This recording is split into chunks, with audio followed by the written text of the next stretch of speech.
Warahmatullahi wabarakatuh. Waalaikumsalam warahmatullahi wabarakatuh. Waalaikumsalam warahmatullahi wabarakatuh. Iya, malam minggu kita diisi dengan hal-hal yang lebih berfaedah. Semuanya berfaedah ya. Tapi ya, ini kita berdiskusi bincang tentang budaya bermasak. Hari ini saya sebagai narasi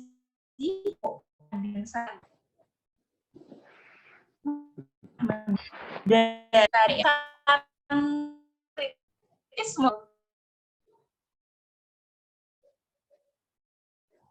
ngapunten soalnya Sinyalnya kurang bermasalah seperti Mbak Dini. Iya. Mbak Dini ngagem sinyal Ya. toh, Malang. Hari ini saya akan ya Sinyal Malang nih. iya Malang Sudah ya. sekali mungkin hasilnya. Oke, Mbak. Sambil lo kok. Oke, jadi hari ini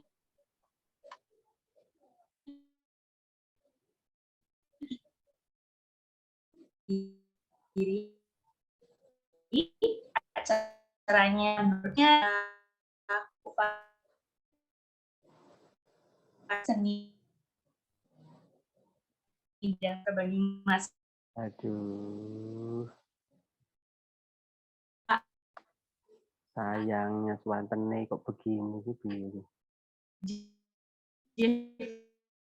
Prianto oleh Bapak Teras Bahasa dan Budaya Banyumasan, yaitu oleh Bapak Hari. Bagi yang belum tahu Bapak Hari itu seperti apa sih, saya akan membacakan kurikulum vitae secara singkat. Oke, saya scroll up dulu.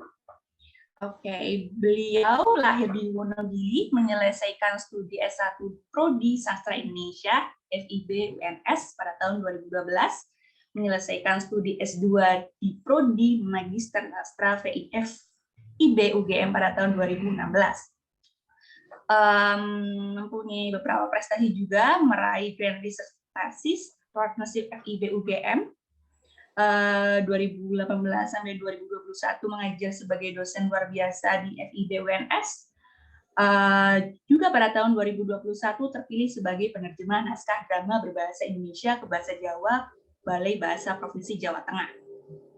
Dan beberapa publikasinya, Cerpen Rumah yang Terang, refleksi hilang pesona masyarakat desa dalam kumpulan cerpen senyum karya karya Ahmad Tohari. Yang kedua, mistisme sebagai representasi kearifan lokal masyarakat Jawa Banyumasan dalam karya-karya Ahmad Tohari. Dan yang ketiga, representasi Kejawen dalam novel-novel Ahmad Tohari. Ya, itu biodata singkat dari Bapak Hari ya. Dan saya akan membacakan biodata dari pemateri-pemateri kece pada hari ini. Ya, yang pertama dari Bapak Jeffrianto. Ya, Bapak Jeffrianto, beliau adalah memiliki beberapa pengalaman, yaitu sebagai penerjemah novel Balai Bahasa Provinsi Jawa Tengah, penerjemah buku anak Direktorat Jenderal PAUD Dikmas, penerjemah proyek buku KTT G20 2022. Selain itu, beliau juga sebagai praktisi sastra Jawa, yaitu sebagai narasumber dalam seminar di UMK, Unsaizu, UMP, UNY, UNES, UNS, praktisi mengajar di UNES dan UNESA, juri lomba dalam kompetisi oleh Pemkab Banyumas, Dekopinda Banyumas, FKIP, UNS. Ya, beliau ini pendidikannya dari 2008 sampai 2014 kuliah di UNY, Pendidikan Bahasa Jawa, dan 2021 hingga kini kuliah di UNY S2 Pendidikan Bahasa Jawa. Ya, ini adalah kurikulum vitae dari Bapak Jeffrianto. Nah, selanjutnya ada dari Bapak Bagus Santosa ya. Ya, beliau menyelesaikan studi sekolah dasar hingga sekolah menengah atas di tempat kelahirannya yaitu Kabupaten Tulungagung, Jawa Timur. Wah, Jawa Timur ya. Pada tahun 2006 menempuh studi S1 di Prodi Pedalangan ISI Surakarta. Pada tahun 2015 melanjutkan studi S2 di Prodi Pengkajian Seni di alma mater yang sama. Oke, profil pertunjukan wayang B1 Beji Tulungagung Lakon Rabine Arjuna. Yang kedua, Si Tinggal Keraton Kasunan Lakon Wahyu Dharma. Yang ketiga, RRI Surakarta Lakon Paguron Sokalima. Yang keempat, Suluk Badran Sukoharjo Lakon Begawan Ciptaning. Yang kelima, Ulang Tahun Gus Chandra Malik Lakon Bima Suci. Yang keenam, Ampel Boyolali Lakon Batu Kaca Rabi. Yang ketujuh, Juwiring Klaten Lakon Rama Padat. Wah, budayaan banget ya kelihatannya.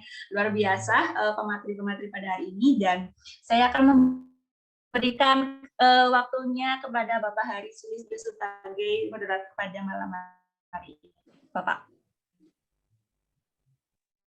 Ya, Assalamualaikum warahmatullahi wabarakatuh. Waalaikumsalam warahmatullahi wabarakatuh. Waalaikumsalam warahmatullahi wabarakatuh. Selamat malam sejahtera bagi kita semua. Senang sekali kita bisa bertemu kembali dalam acara ini ya, dalam acara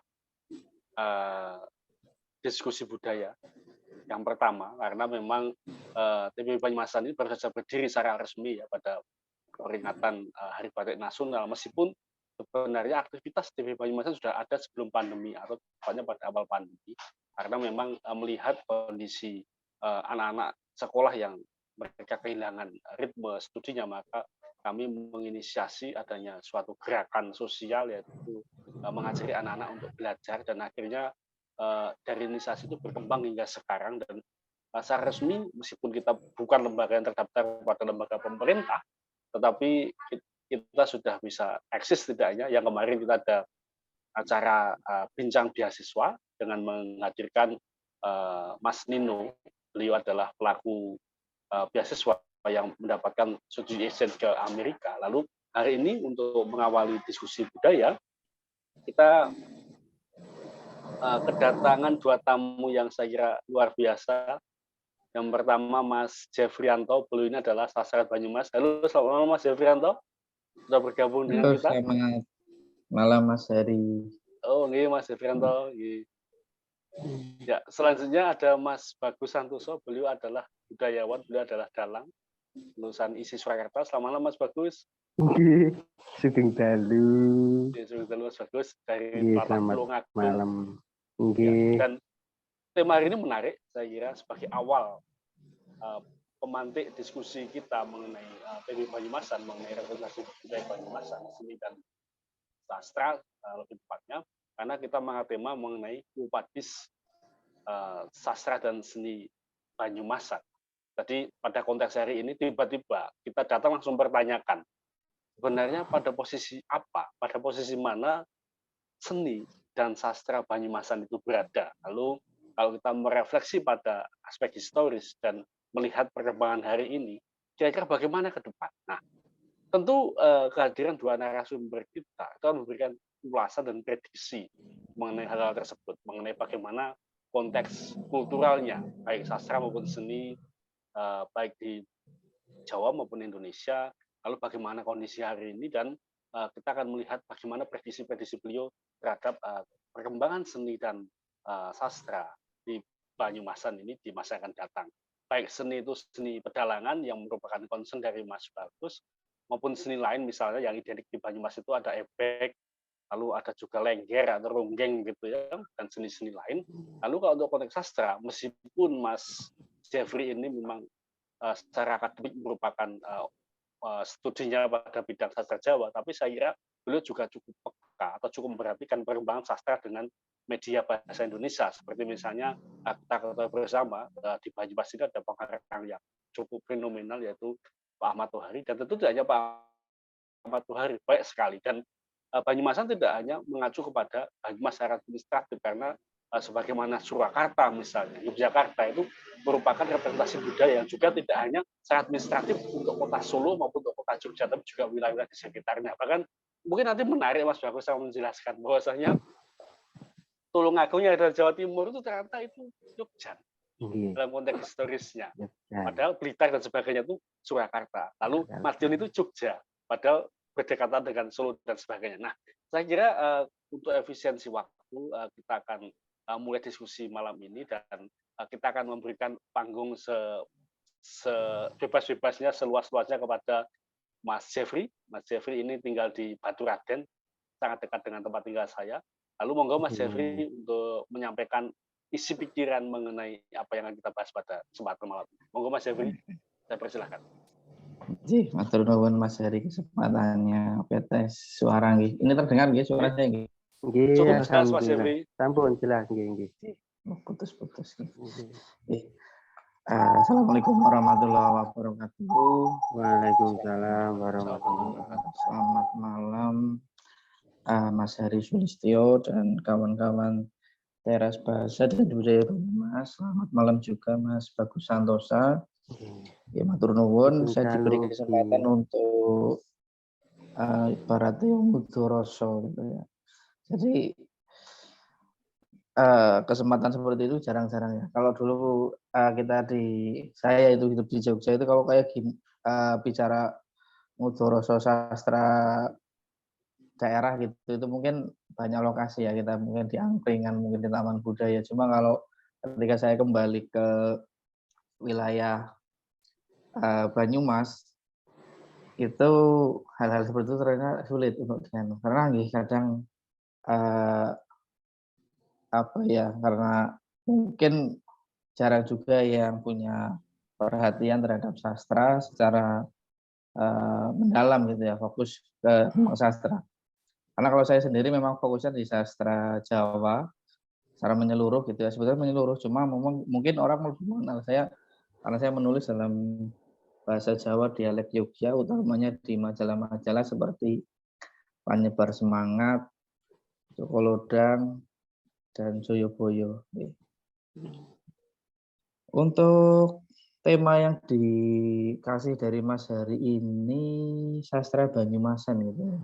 Kalau dari namanya saja kita kan agak bingung juga ya. Dulu pernah diperdebatkan sastra Banyumasan itu apakah hanya sastra yang berbahasa Jawa Banyumasan gitu, ataukah sastra yang memang punya ciri khas Banyumas gitu ya. Mungkin kalau kita pakai tolak ukur sastra yang berkhas Banyumas gitu, artinya Rongeng Duku Paruk pun sastra Banyumas gitu ya.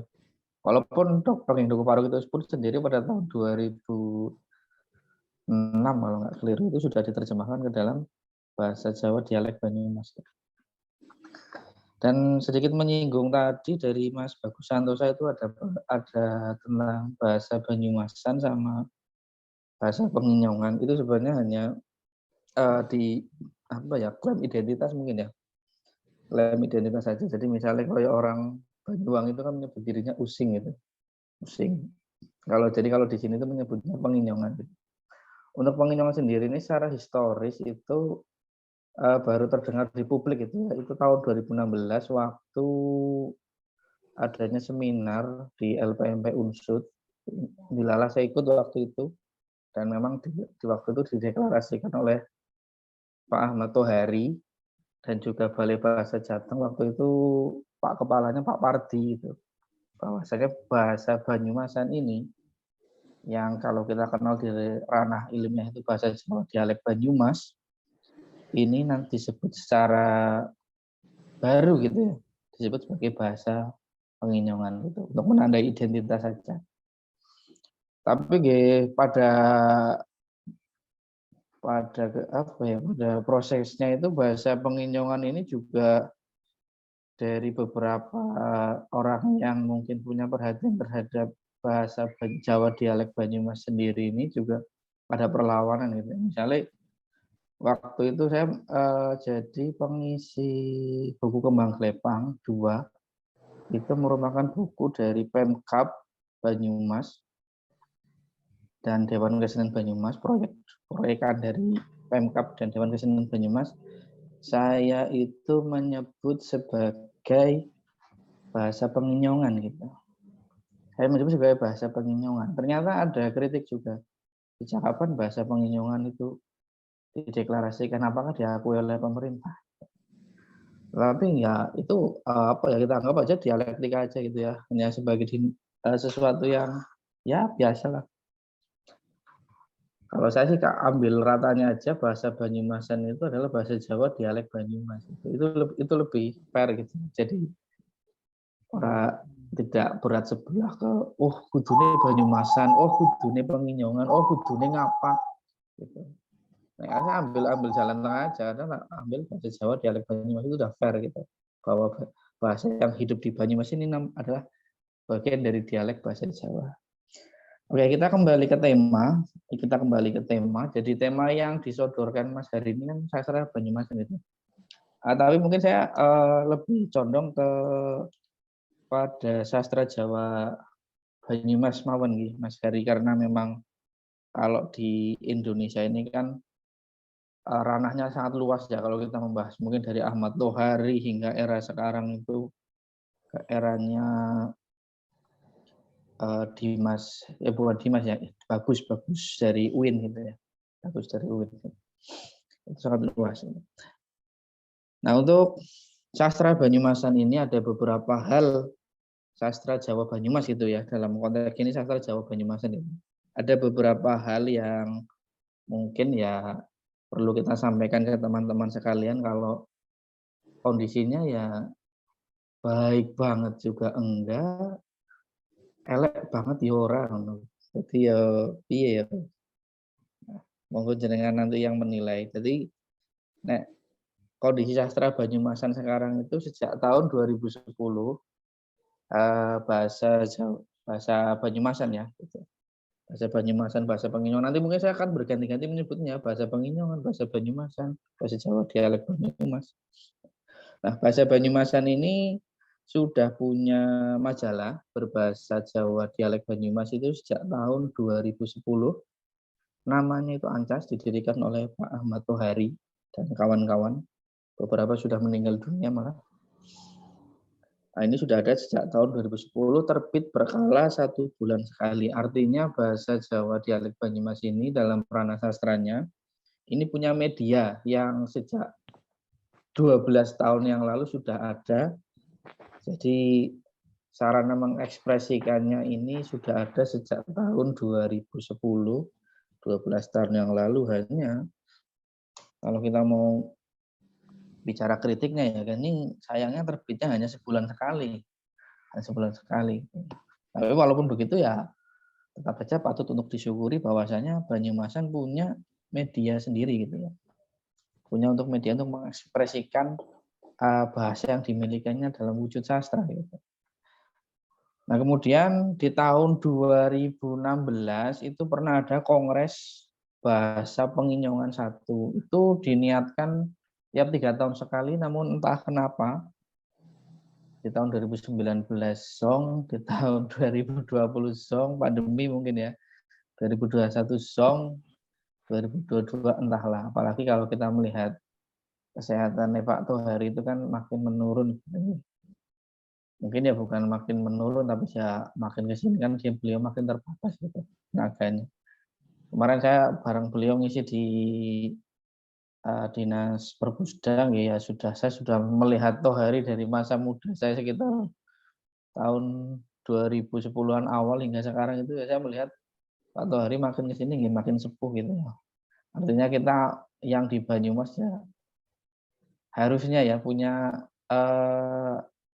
kesadaran sendiri mungkin ya untuk bahwasanya memperjuangkan sastra sastra Jawa Banyumasan ini tanpa Tohari gitu ya. Karena bagaimanapun Pak Tohari itu sumbangsinya besar sekali.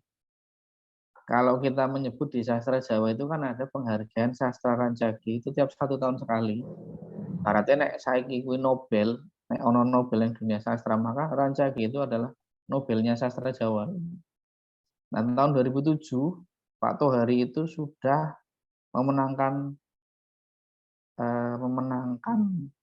Rancagi dengan ronggeng Dukuh Paruk Banyumasannya. Artinya saya rasa dia sudah mempublikasikan ke masyarakat luas, ini loh ada karya sastra Banyumasan yang bisa mengalahkan sastra Jawa dialek juga. Karena mau nggak mau kita harus menyebut sastra Jawa, dialek Jogja itu sastra kanonnya sastra Jawa, gitu kan. Ini kan berarti waktu itu sungguh apa ya situasinya, saya bilang menggemarkan gitu. Sastra Jawa Banyumas memenangkan Rancage Nobelnya sastra Jawa. Untuk waktu itu luar biasa sekali.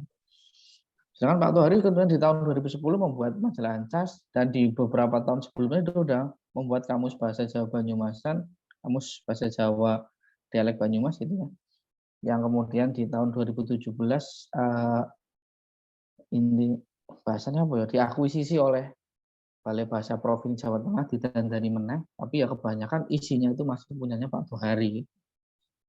Dan di tahun 2016 beliau menginisiasi Kongres Bahasa Penginyongan, dan sampai hari ini pun ono acara sastra ini sastra Banyumasan itu kalau nggak ada Pak Tohari rasanya kurang, kayak kurang legitimasi. Nah, itu yang kadang jadi apa ya, masalah tersendiri gitu ya bagi sastra Jawa Banyumasan.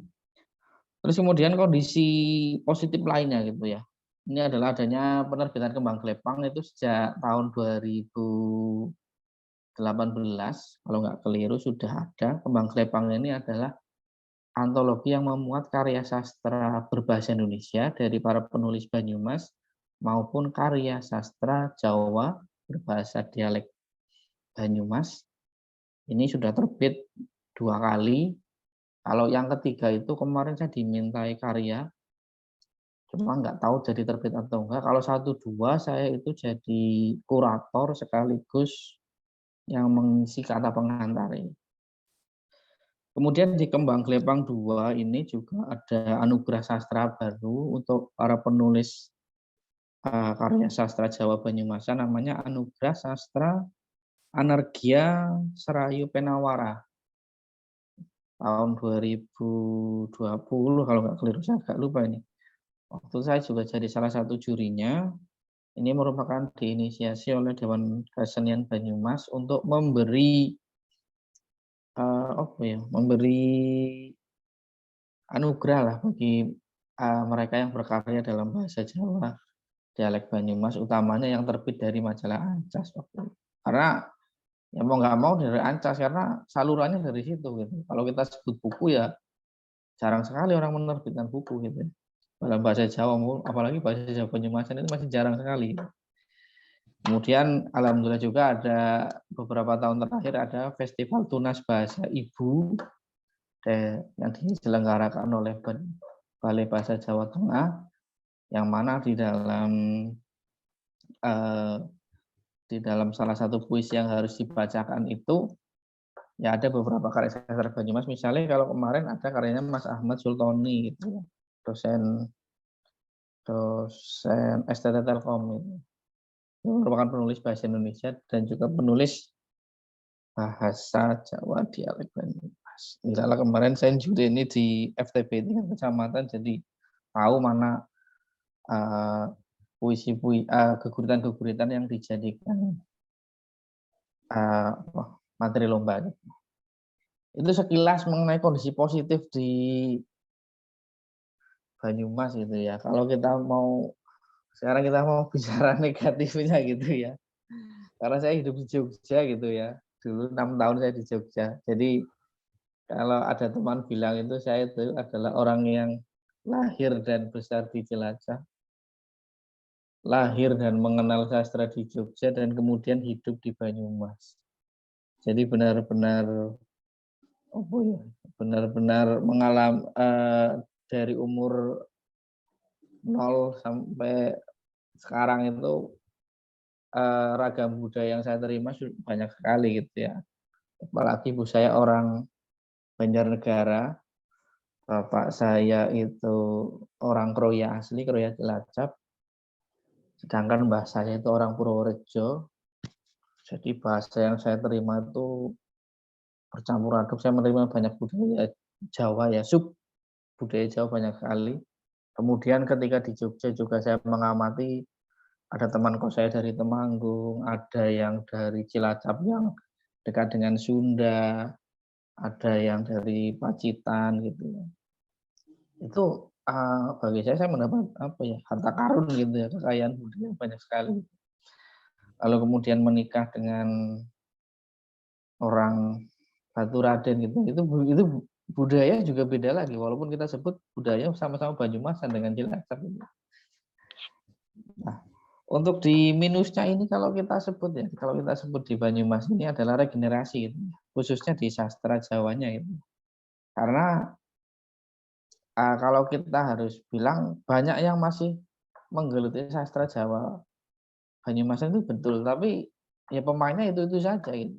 Hanya orang-orang yang sudah senior gitu ya di lingkungan Banyumas. Jadi kalau menyebut canom sapa to sing canom sapa sih sing lagi apa istilahnya lagi hits ya, lagi hits nang penulisan Banyumasan itu kita nggak bisa sebut nama gitu ya. Kita nggak bisa sebut nama karena nggak ada gitu. Nggak ada nama yang bisa disodorkan gitu ya. Sedangkan di ranah komunitasnya aja nggak ada gitu. Nggak ada. Kalaupun kita menyebut Dewan Kesenian Banyumas ya ada mungkin ya. Cuma kalau Dewan Kesenian itu ya saya lihat lebih condong ke teater gitu ya. Ke teater. Jadi kalau Dewan Kesenian Banyumas itu sejauh ini kalau teaternya alhamdulillah jalan terus ya. Ini juga positif ya. Cuma ya kalau kita mau bicara sastranya ya regenerasinya belum ada. Gitu. Regenerasinya belum ada. Apalagi komunitas-komunitasnya yang khusus ke Banyumas itu juga belum ada. Kalau kita pakai perbandingan ke Jogja ya sangat jauh gitu ya. Ya mau nggak mau memang kita harus membandingkan dengan Jogja gitu karena ya kita harus berkaca gitu bagaimana membina sastra regenerasinya itu memang harus berkaca pada mereka yang sudah berhasil gitu ya, dalam membina sastra. Tapi bukan berarti ini kemudian merendahkan posisi sastra yang lain, enggak. Bagi saya itu sama saja, hanya saja memang mengapa sastra Jawa dialek Jogja itu lebih maju gitu ya. Mungkin ya karena kerajaannya dulu di situ. Sehingga pusat kebudayaan itu dulu dari zaman Mataram itu di situ. Tahun 1600 itu di situ. Nah, kalau kita berandai-andai kemudian coba kalau dulu pusat pemerintahannya di Banyumas, mungkin berbeda gitu. Mungkin yang lebih maju di Banyumas. Mungkin sejawa ini bahasanya ngomong iya itu nggak iya gitu. Nggak bilang sopo tapi bilang sapa kayak gue, nggak ada yang bilang koyo gue kan seperti itu hanya masalah mungkin ya dilalah aja sih kalau saya melihatnya. Jadi semua sastra itu sama. Jadi kalau saya menyebut bahasa Jawa bahasa Jawa ya itu banyak sekali gitu ya. Ada bahasa Jawa dialek Banyumas, bahasa Jawa dialek Jogja. Tetapi kadang yang sering keliru di masyarakat itu ya. Kebetulan saya jadi guru SMK. Jadi kalau kelas 1 itu kayak saya suruh jajal kowe gawe karangan nganggo bahasa Jawa. Pak nyong bahasa Jawa. Lah kok sih ngomong karo bahasa apa? Bahasa Jawa mau kayak Pak sih ngomongnya kepiye, Pak? Ya utuh. Bahasa neko ya bahasa Jawa. Ning Jawa nih Jawa Banyumasan, nek kae Jawa nih Jawa Jogja. Sing cokane diarani nengko bandek. Kanang ngarani ko apa nih gue. Jadi kadang ternyata sedangkan kalau kita bayangkan kelas 10 itu kan umurnya minimal 16 tahun itu. Artinya kan mereka sudah dari umur 0 sampai 16 tahun sudah ngarani. Bahasa Jawa itu ya bahasa Jawa wong Jogja gitu. Padahal yo bahasa Using itu bahasa Jawa, bahasa Banyuwangi itu bahasa Jawa.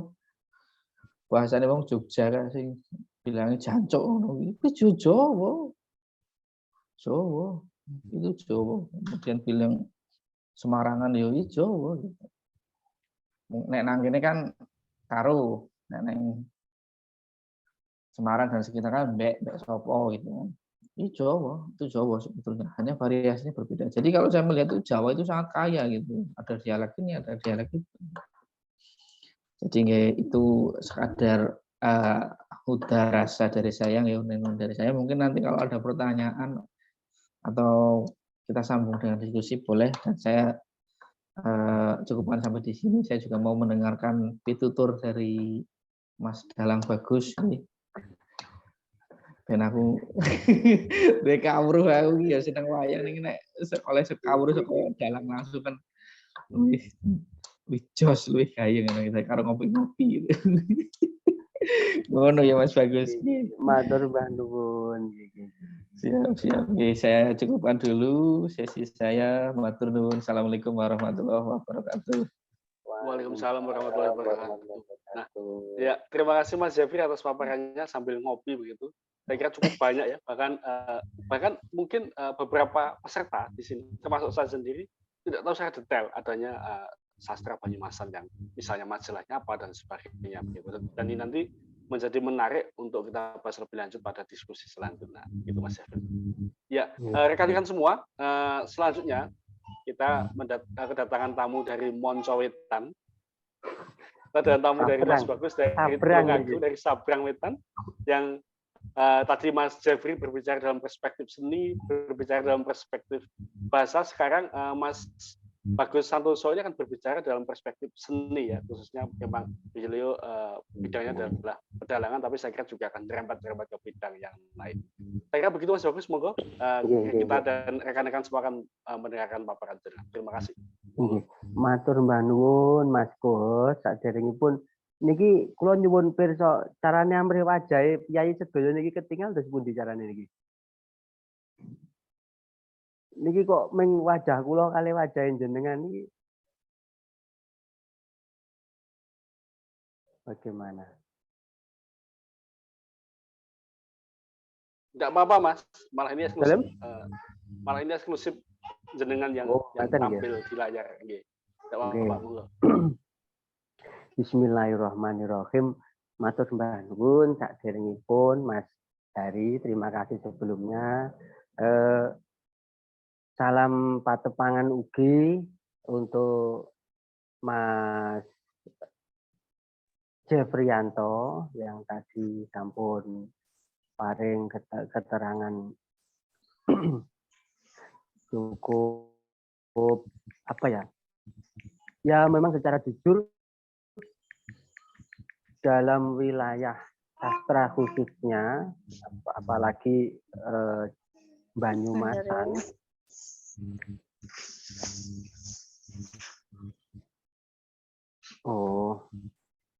apalagi sastra Banyumasan itu saya memang belum begitu terjun, hanya saja Mas Hari pernah memberikan sodoran beberapa kisah itu, tapi belum sampai khatam. Nah, dalam hal ini menanggapi ulasan dari Mas Jeffrey tadi, itu saya ke anunya saja. Sementara ini kan satu-satu ke dunia wayang, dan saya kira wayang itu cukup kompleks kalau untuk melihat sastra, bagaimana dengan posisi sastra Banyumas itu.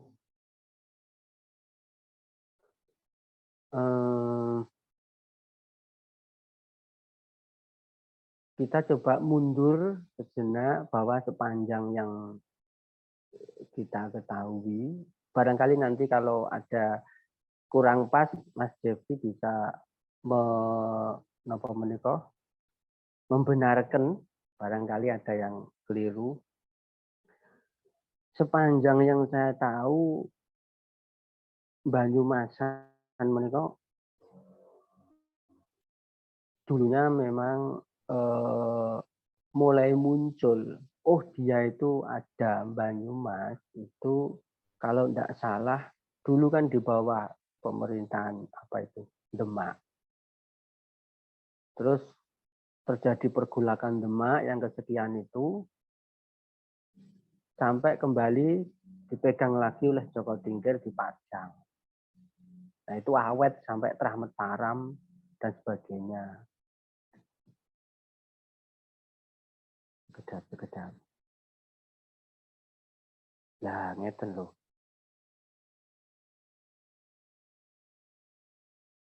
Hmm. Jadi kalau tak lihat dari aspek pedalangannya ya, pedalangan Banyumasan itu, saya pernah patokan saya bagaimana atau state-nya si Banyumasan itu buku patokan pedalangan Gagrag Banyumasan. Kalau tak lihat di situ bahasanya ya Mataraman, perpaduan antara Solo dan Jogja. Dan caranya pengistilahan antara si Surakarta dan Yogyakarta itu mereka gunakan semua. Seperti contoh, dia mengakui bahwa dalam pedalangannya itu dia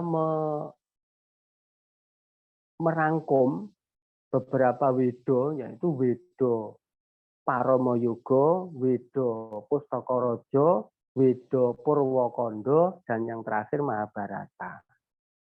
Padahal wedo Paromoyogo itu Ronggowarsito. Itu berarti 1800-an sekian. Wedo Pustokorojo Ronggowarsito lagi, tetapi diterbitkan oleh Mangkunegoro IV kalau tidak salah. Karena itu kan teman dekat itu, Ronggowarsito dan Mangkunegoro IV sesama pujangga, yang satu raja, yang satu memang pujangga Rajunanan. Nah, kalau Wido Purwokondo itu ngayuk Yogyakarta.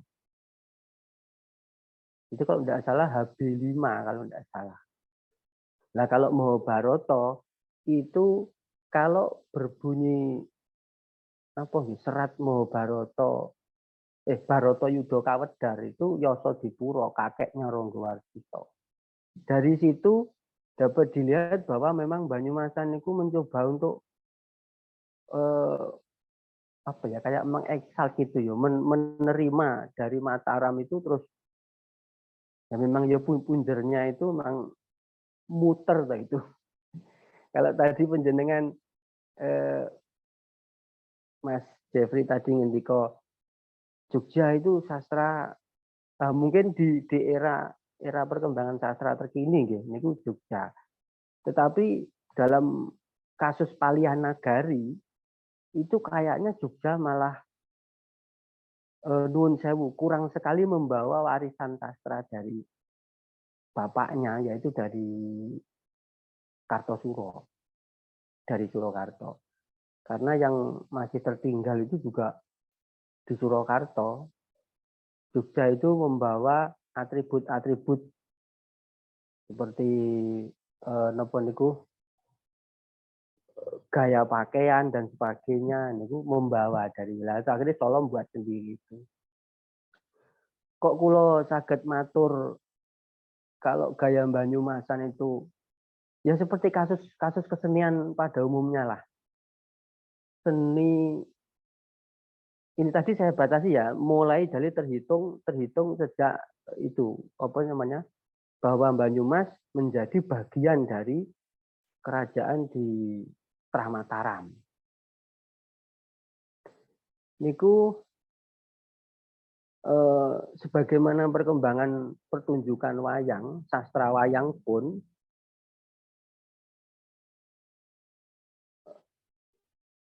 muncul dialek Banyumas itu hanya pada adegan intermezzo, bukan pada adegan-adegan pokok. Seperti janturan, terus kalau orang Jogja nyebut kondo, kalau orang Surakarta nyebutnya pocapan. Kalau orang Surakarta nyebutnya patet, sendon, dan sebagainya, orang Jogja nyebutnya lagon. Tetapi kalau tak lihat di buku patokan itu, Banyumasan menyebutnya juga kondo, sama. Terus gaya lagunya itu juga kayak mengcombine gitu sana itu.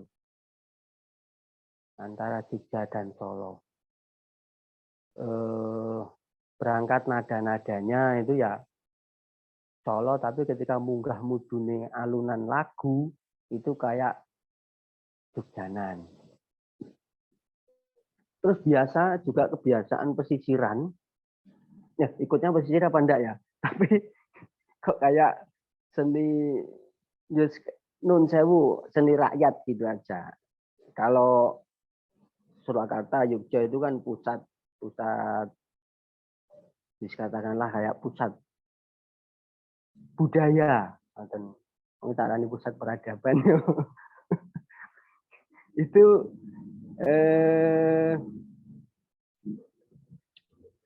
apa ya? Lebih membuat kayak patokan gitu. Nah, kemungkinan Banyumasan itu terdorong dari pusat-pusat budaya mereka itu untuk menyelamatkan atau memberikan standar keadiluhungan seni mereka itu mendirikan pasinaon atau buku panduan lah, mulanya disebut pakem itu tadi. Nah, Banyumasan barangkali mencoba untuk mengumpulkan itu. Tetapi dalam perkembangannya seni harus menghadapi tantangan zaman sampai supaya dia tetap bisa eksis, populer dan sebagainya itu ya harus menyesuaikan sebagaimana yang muncul. Yang sepanjang yang saya tahu bisa menggema itu Ki Purbo Carito, kalau tidak salah, Sugito.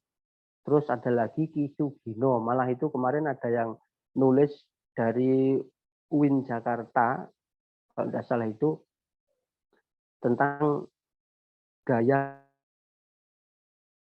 Ginoan, sampai gitu aja Banyumasan gaya Ginoan itu ada ditulis itu. Terus ada lagi almarhum Pak Alip Suwarjono itu. Dari situ kalau tak amati mulai jejer itu kok enggak terlihat ngapaknya gitu loh. Enggak terlihat Banyumasnya secara retorik gitu. Baru kalau pas mengisi goro-goro atau limbuan itu baru terlihat. Makanya apa ya itu seperti Jawa Timur. Terus gak gerak pinggiran lagi itu. Kalau dari seni musik dia main speed. Kenceng. Ketukannya kenceng. Terus lebih apa ya namanya suasana gumya rame, makanya tiap gending itu ndak pandang ini susah apa anu tapi tetap ada girongannya. Girongan itu vokal yang di dalam lagu itu, di dalam musik itu. Terus apa ya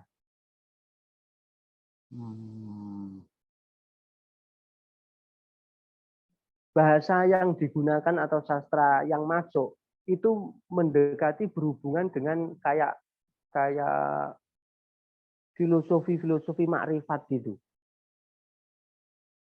Itu kayak model gaya sastranya piyayi seniman pinggiran. Kalau seni gaya sastranya di Pedalangan Gaya Surakarta itu kan hanya kadang menggambarkan keindahan alam dan sebagainya. Tapi suatu contoh kayak di Padet Songo Wantahnya Banyumasan itu kan kayak ajaran makrifat gitu. Seperti cangkriman itu teka-teki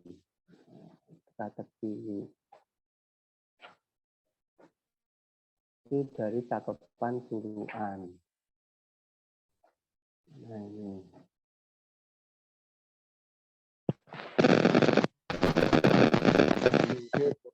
Jati Pangiro Jagat Godhong Naryo Rumembe itu kan kayak teka-teki ketika golek ono untuk ngalayang dan sebagainya.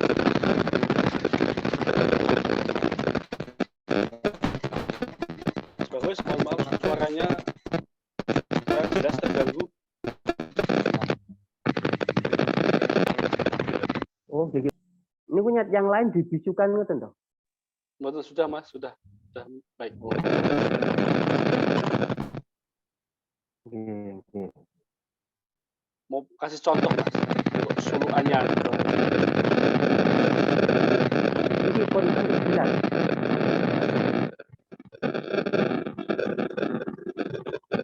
Belum Mas, belum jelas.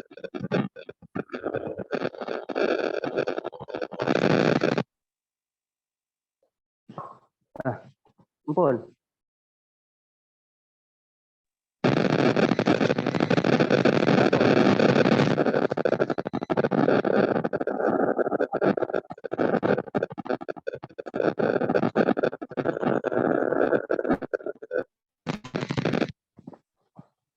Sampun, monggo.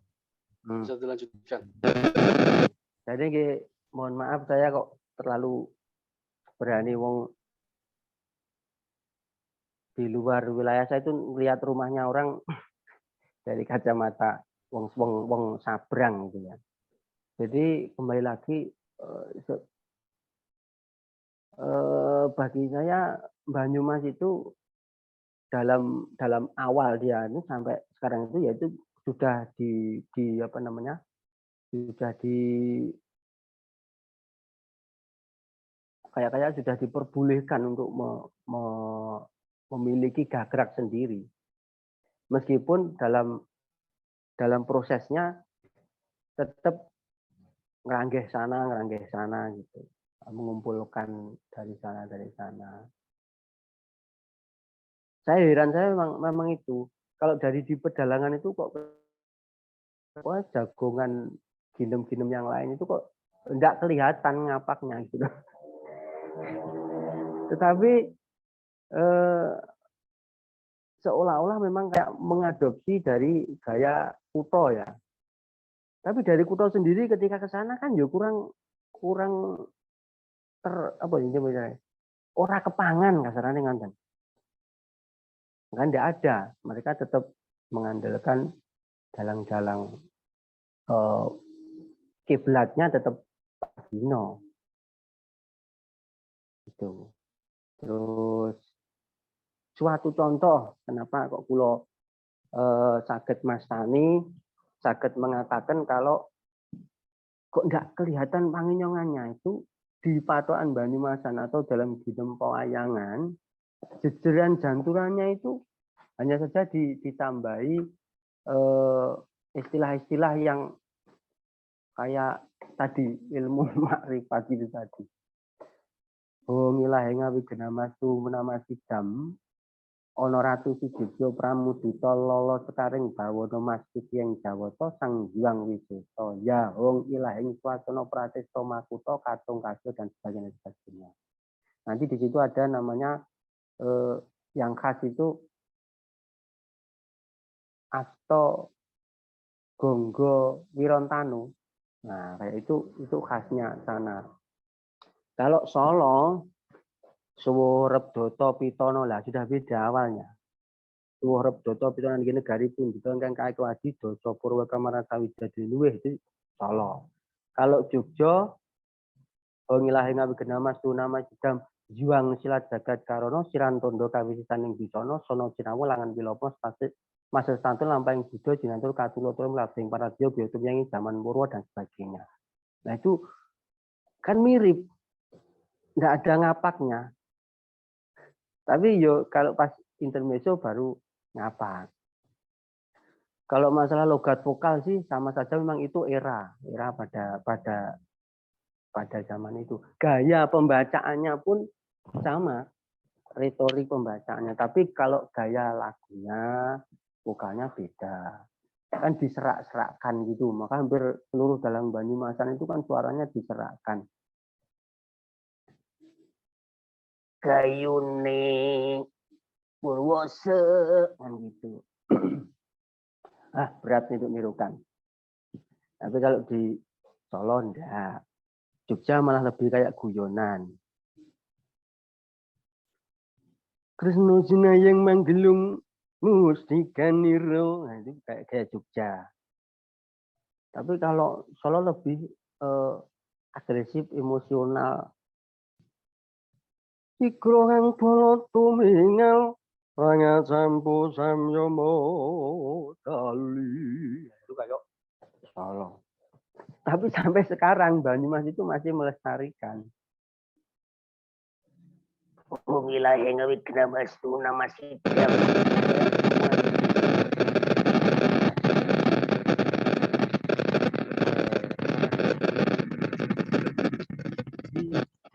Saya kalau apa Banyumasan itu kalau original Bawulu Alam ya sejarahnya kayak tapi kalau ditahkan sejak dasar sendiri Banyumasan karena orang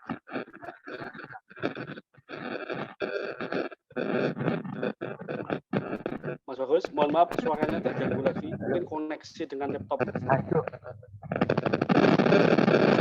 Mungkin sementara cukup Mas Bagus. nggih nah mungkin nek enten Sekarang jelas. Kita pandangan lanjut lagi. monggo kalau ada Nggih. pertanyaan. Terima kasih Mas Bagus atas Nah. paparannya mengenai Nggih, barangkali niku. Iya, iya, Jadi mengenai- sing saged kula aturaken niku kata lepatipun nyuwun pangapunten mangke saged anu napa Lanjut diskusi. kontinakon. Ya, iya. Terima kasih Mas Bagus. Sebagai tadi Nggih, memaparkan dua pembicara kita hari ini, ternyata sudah kedatangan tamu-tamu yang keren. Ada Mas Agung Pinta dari Wonosobo, ada Mbak Tri Murniati dari Tegal, ada Mas Felix dari Solo, dan banyak lagi ya. Mohon maaf saya tidak bisa menyebutkan satu persatu. Tapi saya kira diskusi budaya hari ini sangat menarik karena kita berbicara tentang Banyumasan. Ya mungkin kita sendiri juga bukan orang-orang yang ahli Banyumasan, meskipun pelaku kita mungkin tinggal di Banyumas misalnya, tapi ternyata demikian dinamikanya ya. Tadi Mas Jeffrey menjelaskan tentang perkembangan sastra Banyumasan khususnya Jawa. Lalu Mas Bagus membandingkan misalnya bentuk-bentuk gaya seni dan historisnya antara yang ada di Banyumas, di Jogja, dan di Solo. Dan saya kira ini menarik.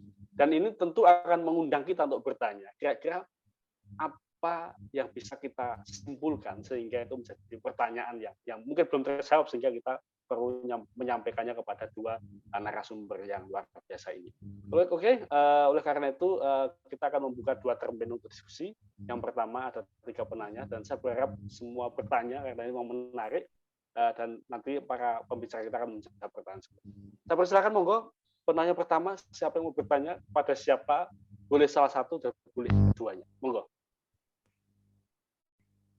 Mas Felix? Ada bertanya, monggo? Mas Hari, apakah Ya, saya Mas Felix, terdengar, monggo. Mas? Suaranya, Mas? Suara saya jelas, Mas Felix? Oke, terdengar, Mas? Terdengar, jelas, ya? Ya, jelas. Jelas, monggo, jelas. Mas Felix. Oke. Ya, terima kasih, Mas Hari. Saya ingin bertanya pada Mas Bagus dan Mas Devrianto.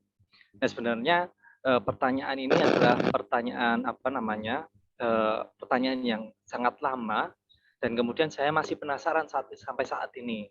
Kebetulan Mas Hari ini kan juga senior saya kemudian sahabat saya dan jadi pernah kita berdiskusi tentang kebudayaan di Banyumas, tapi saya rasa kurang puas kalau belum tanya dari masyarakat Banyumas asli. Kalau Mas Hari ini kan KW, ya Mas G. Nah, kemudian pertanyaan saya, dulu Mas Bagus dan Mas Jeffrianto, saya pernah lomba karya tulis di Universitas sekitaran Banyumas, seperti itu pada tahun 2013 dengan mengangkat novel Ahmad Tohari, ya. Nah, kemudian tentang Ronggeng Dukuh Paro. Nah, sesampai di sana itu beberapa pakar dan kemudian beberapa dosen itu seperti ini ya kurang ada rasa kebanggaan terhadap budaya Ronggeng seperti itu apa yang dikatakan Ahmad Tohari. Ternyata mereka menolak. Ternyata bukan seperti ini. Nah, kemudian saya melihat dari situasi sosialnya, baik mahasiswanya pun juga saya rasa kebanggaan terhadap budaya atau bahasa ngapa itu sangat kurang seperti itu. Nah, kemudian itu pertanyaan yang pertama, kenapa ada rasa tidak bangga terhadap budayanya dari masyarakat Banyumas. Nah, apakah benar demikian atau memang saya salah persepsi karena beberapa dosen dan pakar kemarin itu menolak seperti itu pada tahun 2013. Ya. Nah, kemudian pertanyaan yang kedua, ya, kebetulan saya fokusnya di bidang bahasa. Nah, kemudian bahasa daerah pada saat ini sedang naik daun, ya, baik di bahasa Jawa Timuran, kemudian bahasa Banyumasan dan bahasa daerah lainnya. Bahasa Banyumasan seperti pada 4 tahun yang lalu kan sudah ada slogan orang apa orang penak, gitu. Orang apa orang penak. Kemudian bahasa Jawa Timuran itu juga naik daun karena adanya apa namanya dari ini YouTuber ya Mas ya, YouTuber tentang siapa itu saya lupa namanya yang Kota. menggunakan bahasa Jawa Timuran. Nah, kemudian mengingat pada Sumpah Pemuda ya yang ke-94 yang dimana juga bisa kita katakan usia bahasa Indonesia itu di usia ke-94 ya. Bahasa Indonesia itu di usia ke-94 karena memang dikerangkan pada Sumpah Pemuda 28 Oktober yang lalu. Itu. Tapi ada perbedaan ini. Bahasa daerah rate-nya itu semakin tinggi, tapi bahasa Indonesia mengalami degradasi yang sangat tinggi pula. Dapat dilihat dari media sosial, mereka lebih suka menggunakan bahasa-bahasa teks-teks bahasa Inggris, kemudian ada penggabungan ya, dengan keyword seperti jujurli dan sebagainya ya, yang dimana jujurli kan seperti bahasa Inggris menggunakan li gitu nih Mas. Nah, kenapa hal ini terjadi di bangsa kita yang dimana bangsa kita ini sedang katakanlah sedang disorot dunia gitu ya. Dan bahasa Indonesia itu malah turun ya, degradasinya turun sangat turun dan kebanggaan terhadap bahasa Indonesia itu melemah. Padahal luar negeri ya, negara-negara di Eropa khususnya sudah mempelajari IPA. Kemudian saya juga mengajar sebagai IPA dan di kampus saya. Terima kasih Mas Bagus dan Mas Jeffrianto. Ya, terima kasih pertanyaannya Mas Felix ya. Poin pentingnya adalah orang-orang Banyumas menurut Mas Felix, terutama akademisi di kampus tersebut itu merasa tidak bangga dengan capaian Pak Ahmad Tohari, khususnya ketika mereka membicarakan Ronggeng, Tugu Parok, dan itu menurut mereka tidak seperti itu seharusnya. Dan tadi ada beberapa hal mengenai aspek bahasa yang disampaikan. Nah, saya kira monggo dimulai dari Mas Jeffrey untuk menjawab, lalu selanjutnya Mas Bagus untuk membantu menanggapi apa yang disampaikan Mas Felix. Monggo. Nggih, matur nuwun Mas Heri, nggih. Matur nuwun juga pertanyaan dari Mas Felix Brian. Mas Felix Brian ngajar di mana, Mas? Kalau teng Atmajaya Mas Jeffrey. Atmajaya Jogja. Nggih. Oh, ngajar BIPA juga ya? Nggih. Oh, berarti kenal Bu Dwi Puspitor ini UI ya? Ya, kenal. Kalau di situ Pak Sinten itu ya yang menulis buku. Kalau di situ seniornya siapa, Mas, yang linguistik? Gimana? Yang linguistik. Senior di bidang linguistik Pak Sinten nggih? Nggak ada. Pak. Oh, enggak ada. Oh, nggih. Siap nggih. Turun Mas Felix Brian. Ini dari Jogja nggih. Jadi tadi pertanyaan awalnya mengapa banyak orang Banyumas itu tidak bangga dengan Ronggeng Tugu Parok gitu ya. Kalau saya melihatnya karena saya hidup langsung di masyarakat itu. Sekarang aja kalau kita tanya ke siswa, kamu kau ngerti majalah Ancas apa? Apa sih gue? Orang apalagi sekarang kita tanya, kok ngerti Nyelekamin orang? Nggak ada yang tahu Nyelekamin siapa Pak? Bahasa apa pun bahasa Kangen. Jadi generasi masa kini dengan generasi dahulu yang mungkin punya idealisme tinggi, ada bahasa baik bahasa sastra mau Indonesia maupun Jawanya itu gapnya sangat tinggi gitu, gapnya sangat tinggi. Karena babar belas itu generasi sekarang itu ya memang mau kita katakan abai terhadap sastra ya memang abai gitu ya.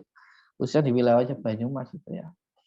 Jadi kadang gurunya saja kalau guru bahasa Jawa gitu ya, itu pun nggak tahu perkembangan sastra Jawa secara umum maupun sastra Jawa di wilayah Banyumas gitu. Itu kalau di lingkup pendidikan. Sedangkan kalau di lingkup mahasiswa gitu ya, kita itu kami ini di Banyumas itu nggak ada jurusan pendidikan bahasa Jawa dialek Banyumas gitu ya, nggak ada jurusan itu. Kalau katakan itu kalau itu terlalu jauh mungkin ya kalau kita ke ranah kampus. Di bidang di tingkat komunitas saja kami nggak punya gitu, kami nggak punya. Orang Banyumas itu nggak punya. Kami nggak punya untuk itu. Jadi kalau kemudian banyak orang tidak bangga, mungkin yang bangga itu ya mereka-mereka yang hidup di komunitas sastra gitu. Tahu bahwa oh iya karyanya Ahmad Tohari sudah diterjemahkan ke bahasa Jerman gitu.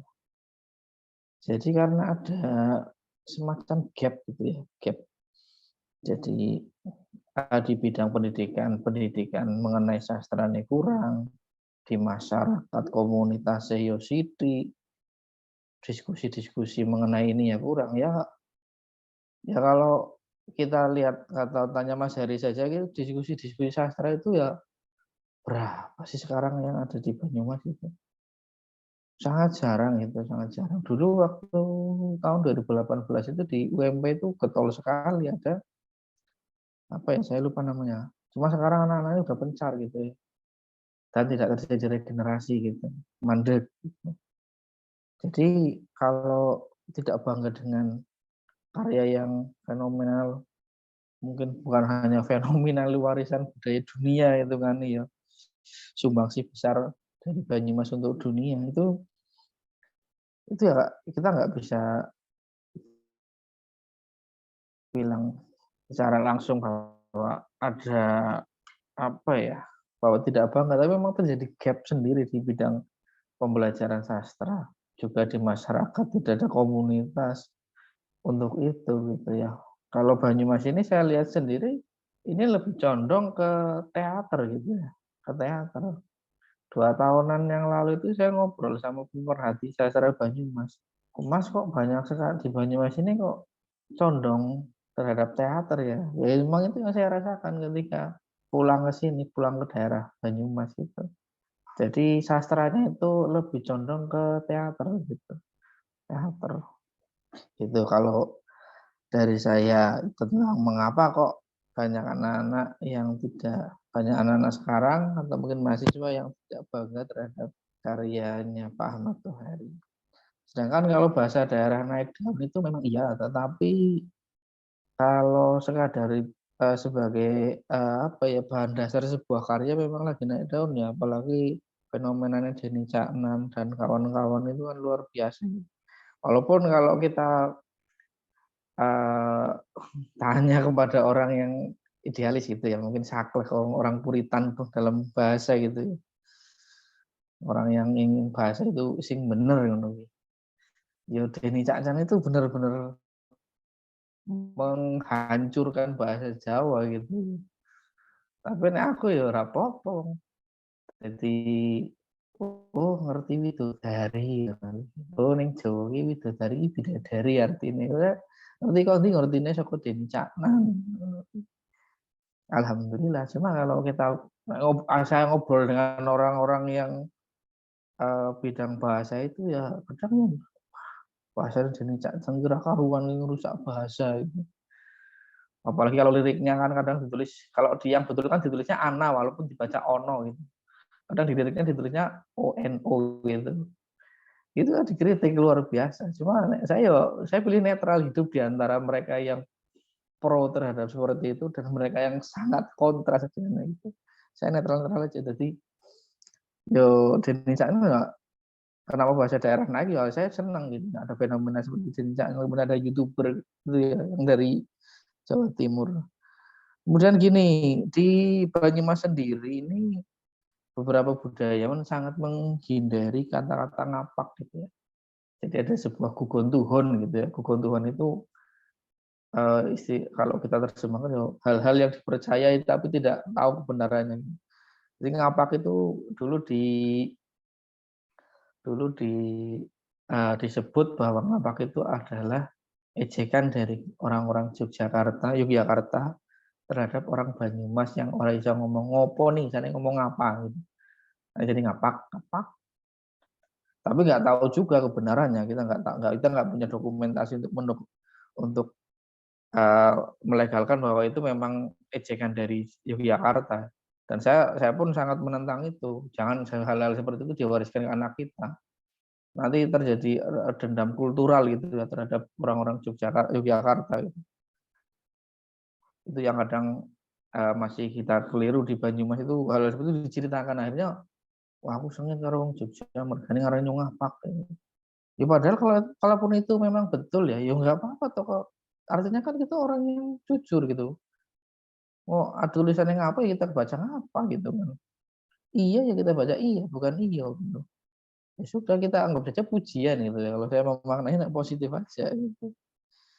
Oke. Kemudian fenomena bahasa ini ya seperti jujurli ya saya kira ya kayak fenomenanya di Canan ini campur baur gitu. Aku gak mampu gitu kan bahasa Indonesia. Nah, ini yang terjadi dan anak-anak sekarang itu ya mereka menyukai yang seperti itu gitu. Jadi kalaupun saya kasih tugas mengarang gitu, mereka kalau disuruh mengarang dengan bahasa-bahasa seperti itu buanter banget gitu. Mereka dikasih kebebasan untuk mencurahkan pikiran dengan bahasa-bahasa di era mereka gitu, yang campur baur gitu antara Indonesia dan Jawa atau mungkin dengan bahasa Inggris sesekali BTW gitu ya. Itu tapi kalau saya ngobrol dengan kayak Putri Puspitor ini dari UI gitu. Putri Puspitor ini saja ya nggak apa-apa tau itu bilang saya. Itu bagian dari sifat bahasa yang dinamis yang menentukan itu akan hidup atau tidak seperti itu menentu masyarakatnya bukan kok ahli bahasa gitu. Ya kalau saya sih bersikap netral aja di antara bahasa yang pro harus tepat dan benar maupun mereka yang pokoknya komunikatif dan mungkin bersifat apa ya entertainment gitu ya seperti bahasa Indonesia gitu. Itu saja dari saya Mas Felix. Mungkin nanti mau ada pertanyaan lanjutan atau mungkin sanggahan ya monggo terjadi diskusi monggo. Terus saya kembalikan ke Mas Heri. Terus Mas Heri monggo. Oke, terima kasih Mas Jeffrey atas tanggapannya yang sedemikian komplit begitu. Lalu tidak lengkap rasanya kalau Mas Bagus tidak memberikan komentar pertanyaan dari Mas Felix. Mas Bagus. Mas Bagus, mohon maaf speakernya belum diaktifkan Mas Bagus. Ya, niki pun. Oke. Nggih, matur nuwun Mas Hari. Nggih niki kula namung derek-derek klungsu, derek udu nggih. Mengulang tadi Mas Felix tadi pertanyaannya tidak bangga terhadap bahasa daerah nggih.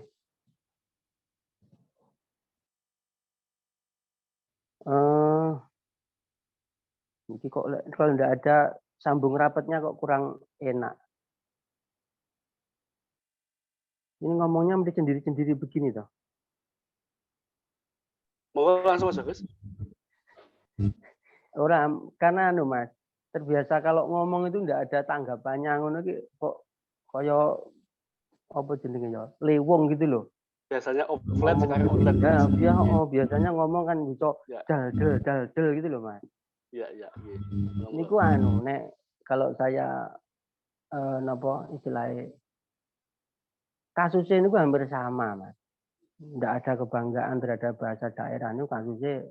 Jangankan kok orang Banyumas, saya sendiri itu kadang menggunakan beberapa kosakata niku mboten orang di bawah saya toh, seumuran kadang ya enggak paham. Gitu loh. Jadi pripun ya caranya? Wong niku pun seperti tadi sing dingendikane Mas Jeffrey itu perkara media. Wonten lagu, Denny Caknan dan sebagainya. Lah wis kaya-kaya semua kan menjadi sewarna dengan media itu. Apapun wis, entah gaya bahasa, logat, bahkan sampai style, omah dan sebagainya. Yo bukan menyalahkan media ndak, tapi yo kuwi sisi positif dan negatifnya teng mriku. Mane apa ya? Golek keseimbangan niku lek para akademisi niku lah sing. Nah, jadi nek kasus bahasa kenapa kok ndak ada kebanggaan terhadap rata-rata sing gelem gagas kan pemerhati. Entah sekolah sing memang terjun di situ. Terus balik meneh kita tetap apa namanya bersandarnya ya pada kurikulum. Karena anak-anak itu berbaur atau gapruan dengan masalah itu kan ketika di sekolah. Nah itu kalau ajang-ajang dan sebagainya nanti balik lagi ke masalah dinas-dinas terkait, terus nanti dolanan lagi lah, ndak fair dan sebagainya karena ujung-ujungnya saya berkarya untuk something gitu loh. Kalau ndak untuk fee ya untuk dan sebagainya. Niku kalau menanggapi seperti pengendikannya Mas Devi tadi. Tapi nek kasus yang Mas Felix tadi secara kenapa kok ndak bangga terhadap, saya kira itu merata Mas. Jadi merata artinya itu jangankan kok bumi Jawa, bumi Indonesia. Saya pernah mengikuti pengendikannya Prof. Hedi Sri Ahimsa Putra itu bahasa daerah niku enten sekian ratus, 700 mau pinten ngoten, sekarang tinggal 500. Jadi penjenengan ngendika kok ndak ada bangga. Lah pun susut sudah lama. Jadi tadi sing kula napa sanjang nih mengenai orang ngapak itu ketika ngobrol kan pakai a, tapi memang kata guru saya dulu bahasa Jawa itu ya a. Hana nonton ringgit manange sasekel muda di depan wus puruh tunjan walulang ikucat dan sebagainya itu abad 11. Nah mungkin Banyumas itu yang melestarikan mbah-mbahnya dulu. Mulai berubah jadi itu kan konon itu Mataram Islam itu. Mulai itu. Terus lagi balik lagi saya mencoba untuk bolak-balik, nanti kadang saya geladra. Balik lagi ke apa namanya, kok enggak ada kebanggaan terhadap, jangankan kok Indonesia, Jawa saja hampir ditinggalkan. Bahasa itu kadang hubungannya dengan gaya, style.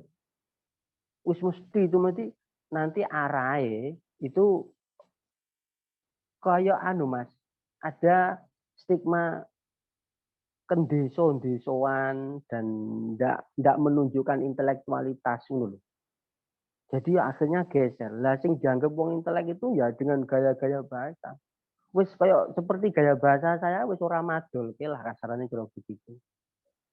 Itu karena nggawa ke action, karena misalnya ndak mungkin orang ngomong itu inji monggo ya mesti dengan gerak niki napa lah ini body language-nya itu membawa. Nah, mungkin secara fisik itu tidak menarik plus kok kayak apa ya? Ya lebih ya parah lagi. Hubungannya itu ada mindset kalau kejawaan itu ke kolonial. Nah, gue ya parah meneh itu. Gayanya ini mesti apa ya mana ya? Kolonial, budak, delosor dan sebagainya. Makanya di film-film itu kalau sudah Ndoro dadi babu, jadi pembantu perannya. Tapi kalau bahasa Indonesia lu gue itu ya anak juragan. Lho, dari situ ki Stereotip ya Mas ya. Jadi bahasa itu sangat Iya. stereotip. nggih, jadi Nggih. menanggapi kenapa ya kok ndak ada kebanggaan. Pemerhati ini nggih, para akademisi itu yang kayak berkutat mendidih di kepala, gagas bagaimana bahasa sastra itu begini, terus anak-anak dikasih ajang. Nah, ini nanti terkendala lagi. Dia hanya nopo istilahnya dipaksa untuk berkarya di hari itu. Setelah itu lepas. Makanya aneh kan di daerah itu ada anak-anak lomba pidato Jawa. Bahasanya ini lucu-lucu loh, Mas.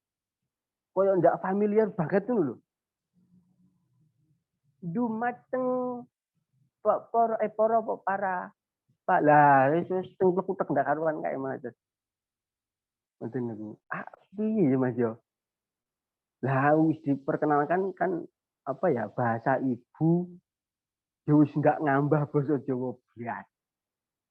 Apalagi basa Jawa sing sifate napa istilahnya kedaerahan seperti itu kan embatnya, terus cara retoriknya, idioleknya itu kan sampai khas banget ngono. Lah orang-orang cenderung menghindari itu. Mergo napa? Wis to mengko jujur wae. Ndak kelihatan intelek. Itu lho. Lah kaya wong desa begini ya pantesnya kan ngomong begini itu mesti membicarakan hal-hal yang sepele. Nggak ngomong ke akademik. Lah ngomong ke akademik ya sing nganggun lah. Jadi gini, Mas. Bang ini lho, Mas. Kamu saya menikah, Mas. Ini lek ngomong ini iki.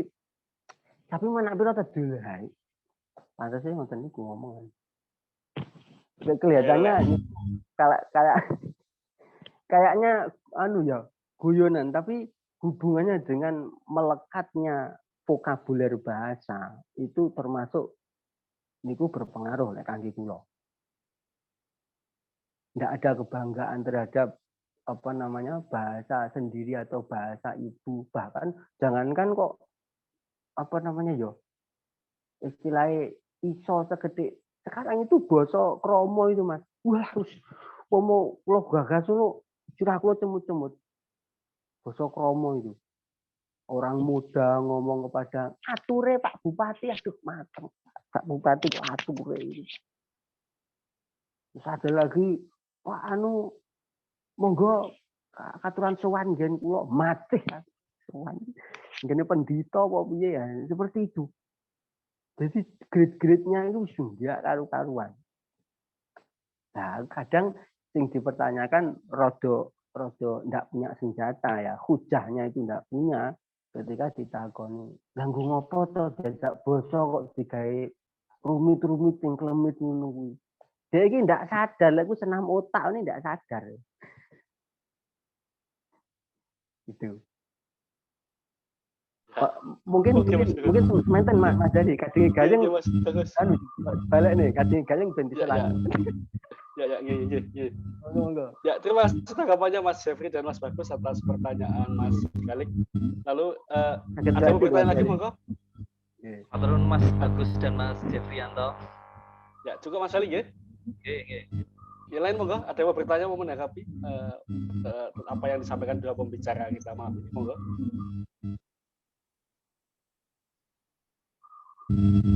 Mas Agung sepertinya. Monggo, ada yang bertanya? Monggo silakan.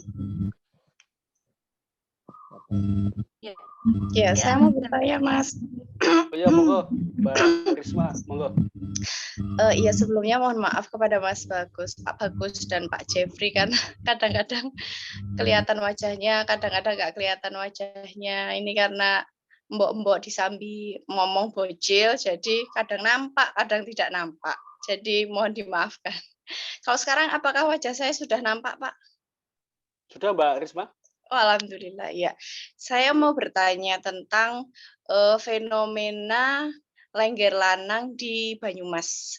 Saya baru kenal lengger lanang itu ketika ada teman dari Banyumas, kemudian saya pengen meneliti film, kemudian disarankan coba tonton film judulnya Kucumbu Tubuh Indahmu gitu. Nah, itu memang menceritakan realita yang ada di Banyumas. Saya sebetulnya penasaran sama dengan Mas Felix tadi ya, penasaran. Kira-kira di Banyumas sendiri, Lengger Lanang itu memang secara sejarah apakah memang diperankan oleh laki-laki atau itu menjadi sesuatu hal yang berbeda saja. Dulu perempuan menjadi laki-laki atau laki-laki menjadi perempuan. Itu yang pertama. Kemudian yang ketiga itu kan difilmkan ya, Kucumbu Tubuh Indahmu. Kenapa banyak penolakan yang terjadi di masyarakat? Saya tidak tahu itu apakah di Banyumas saja atau di luar Banyumas. Itu sebabnya kenapa untuk Mas Bagus dan juga Mas Jeffrey. Terima kasih. Ya, demikian tadi pertanyaan dari Mbak Risma. Monggo, Mas Bagus dan Mas Jeffrey, siapa yang lebih awal menjawab? Ya, karena saya penasaran itu Mas Hari ya. Fenomena Lengger Lanang itu.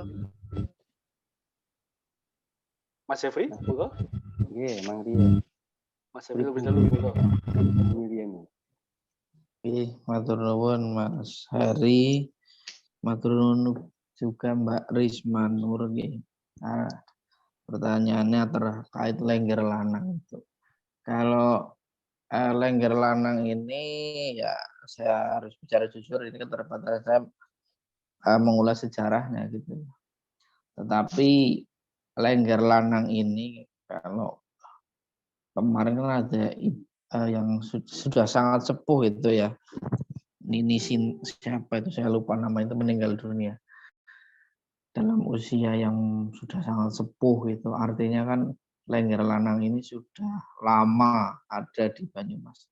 Kalau sejarahnya atau historinya gimana sih, saya belum mendalami. Secara jujur saya bilang saya belum mendalami itu.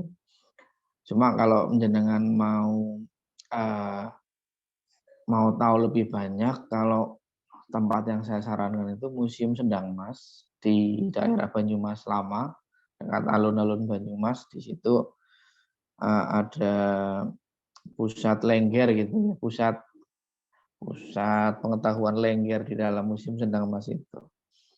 Atau kalau jenengan mau kontak dengan jurnalis yang sudah banyak meneliti, mengulas mengenai Lengger Lanang, bisa ke Mas Abdul Aziz Rashid. Ini sudah banyak berkecimpung di dunia Lengger Lanang. Kalau di Banyumas sendiri, ini kalau lengger itu hal biasa nih. Cuma kalau Lengger Lanang ini masih sangat jarang, Mbak. Masih sangat jarang orang yang tahu adanya Lengger Lanang. Paling ya kami ini yang biasanya sok-sokan di dunia budaya. Oh, no Lengger Lanang toh. Oh, neng kene itu daerah-daerah itu. Kalau di masyarakat sendiri ini malah mungkin banyak yang nggak tahu gitu ya. Banyak yang nggak tahu Lengger Lanang itu apa. Orang anak-anak sekarang saja paling ngerti ini ebek, dikasih tahu Lengger mereka nggak tahu. Apalagi kalau kita merambah ke seni musik paling mereka yang tahu cuma kendongan, calung, Banyumasan mungkin mereka nggak tahu. Jadi kalau untuk menjawab pertanyaan Mbak Risma terkait sejarah itu, saya kalau menjelaskan bahwa ada kekeliruan karena saya memang belum sampai situ studinya. Mungkin nanti bisa dijawab oleh rekan-rekan yang lain untuk sejarah. Mungkin kalau penolakan di luar mungkin ya apa sih? Masalah ini mungkin karena ya itu harusnya wong wedok kemudian diperankan oleh wong lanang. Tapi ini hanya asumsi ya, bukan hasil penelitian, ya, hanya asumsi saya gitu. Karena studi saya ke Lengger itu memang belum banyak gitu ya.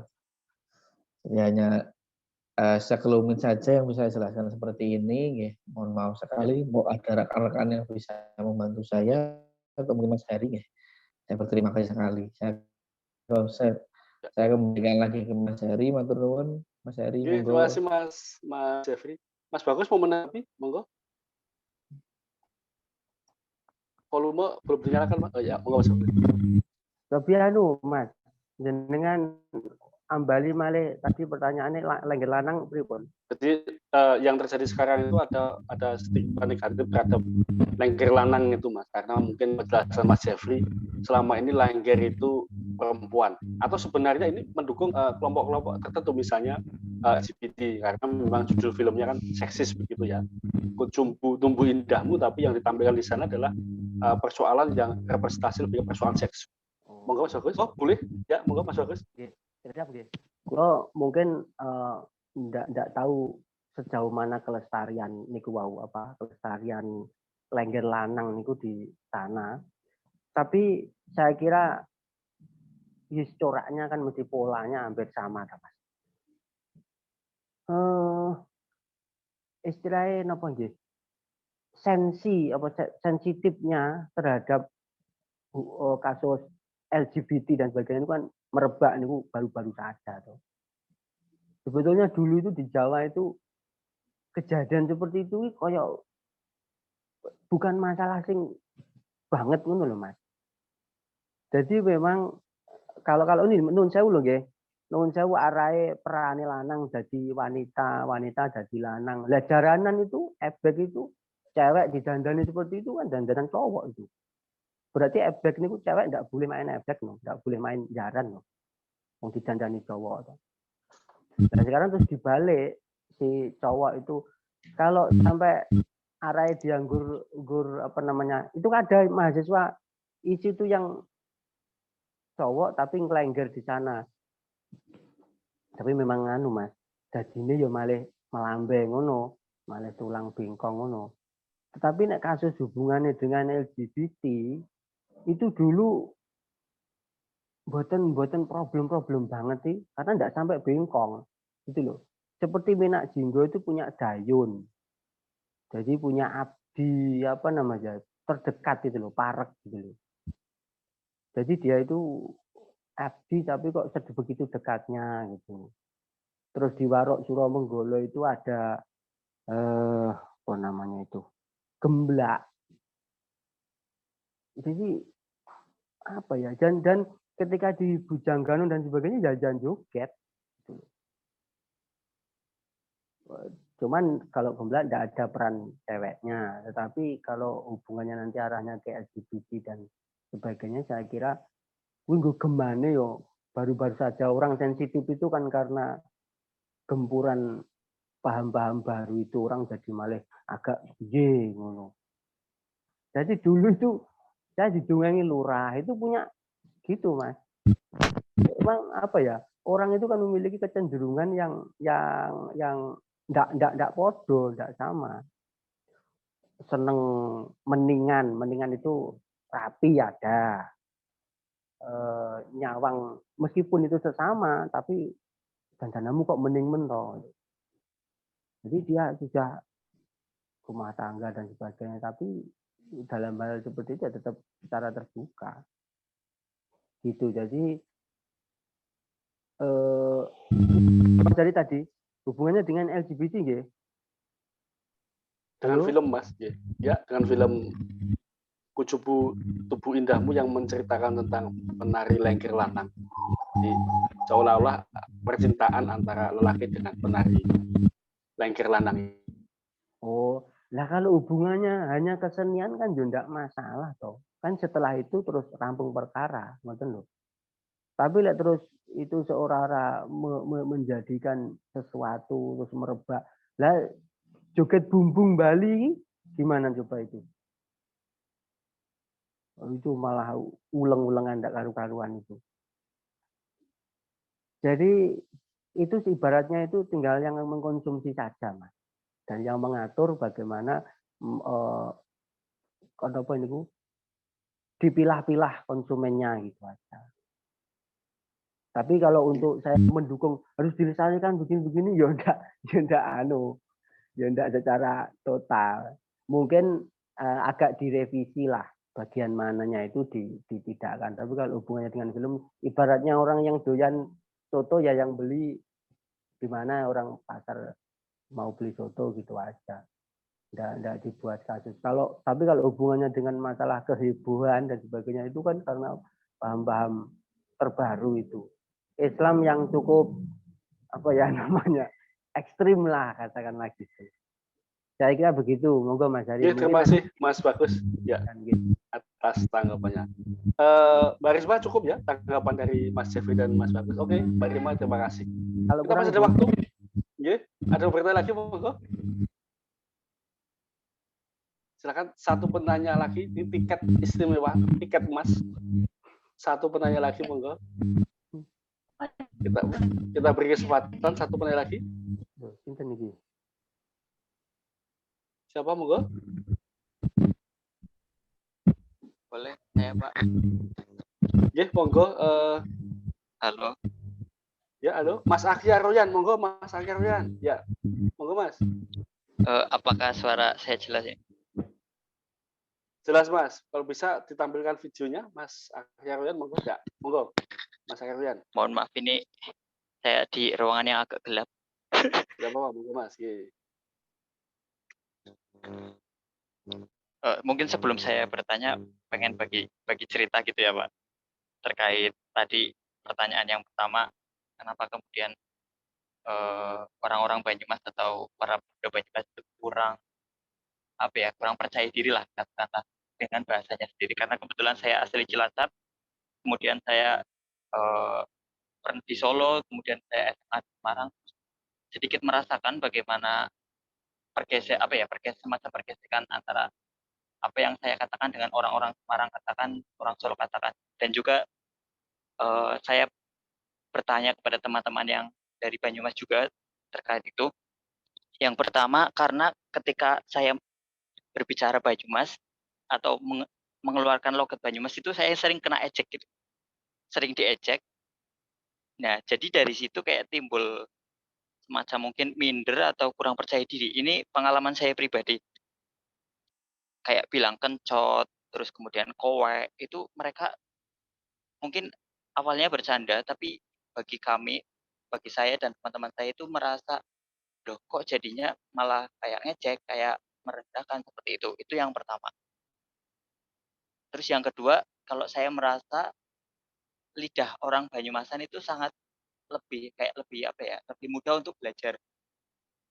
Ketika merasa terejek seperti itu, terus kemudian saya orang-orang Banyumas keluar daripada lingkup Banyumasan itu mudah sekali untuk belajar. Artinya saya merasa mudah sekali untuk belajar bahasa Solo, belajar bahasa Semarang, walaupun beberapa kata masih sangat jelas dialeknya, tapi untuk meniru bahasa di luar Banyumasan itu sangat mudah, sangat gampang. Berbanding terbalik ketika orang-orang Solo, orang-orang Jogja, orang-orang ataupun daerah Jawa Barat itu ketika belajar bahasa Banyumasan itu mereka sedikit kesulitan, dalam artian mungkin pengucapannya sudah benar, tapi beberapa dialek atau beberapa khasnya itu kurang kena lah kalau menurut saya. Nah, itu mungkin yang menyebabkan kemudian orang-orang Banyumas, termasuk saya juga pernah merasa kurang percaya diri dengan Banyumasan sendiri, tapi insya Allah mulai untuk kemudian percaya diri gitu. Kurang lebih mungkin seperti itu. Dan juga kalau saya melihat di televisi itu kadang bahasa-bahasa ngapak atau bahasa-bahasa yang Banyumasan itu kayak jadi bahan ejekan. Oh, ayu-ayu ngapak iyo piye pribene gitu. Ganteng-ganteng kok ngapak atau ganteng-ganteng kok medok. Kayak gitu mungkin yang merasa jadi kurang percaya diri sih. Kalau saya pribadi merasakan